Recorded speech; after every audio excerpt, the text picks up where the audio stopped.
अभियो है बा, ना शौक बदलल बा ना जुनून। सुन ले फिर से, रियासत गइल बा रुतबा ना, रौबा खौफ आज भी उहै बा।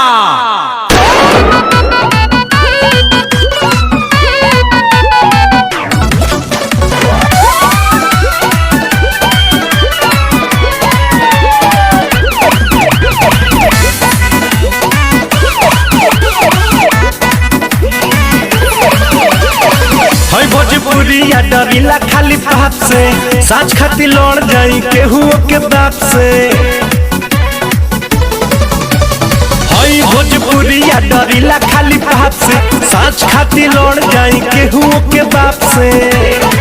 तो पीछे हटम न के तनो झमेल होई, आज जेल होई काल बेल होई, परसों से उहे खेल होई। आज जेल होई कल बेल होई, परसों से उहे खेल होई।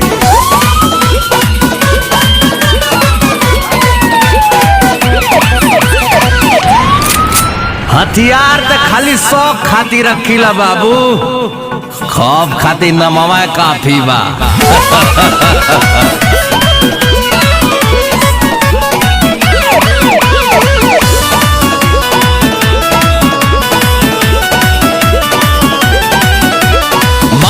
पगरिया अमुहवा में पान बा, पिस्टल कमर में असीना उतान बा।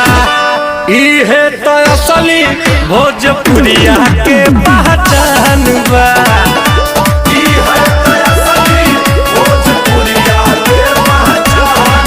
भारी सौ पाए के अकेल होई, आज जेल होई काल बेल होई, परसों से उहे खेल होई।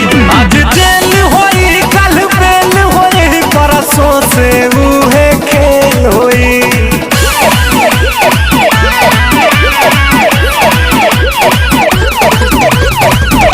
जयपुर वाले जमीन पे होटल बना। हाँ देवरंजीत जी,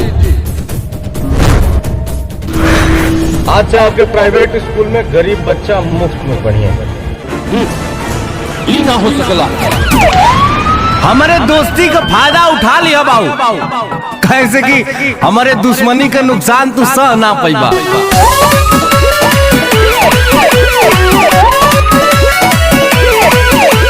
पाका हई हम अपना जुबान के, ले ले हम जान बात आई जान पे। करी ले न सही ले माटी के अपमान के,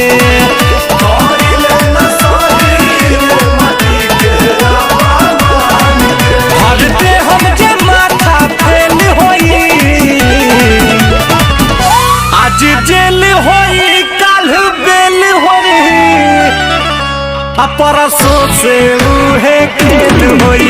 आज जेल होई काल बेल होई, परसों से उहे खेल होई। सिकंदर तो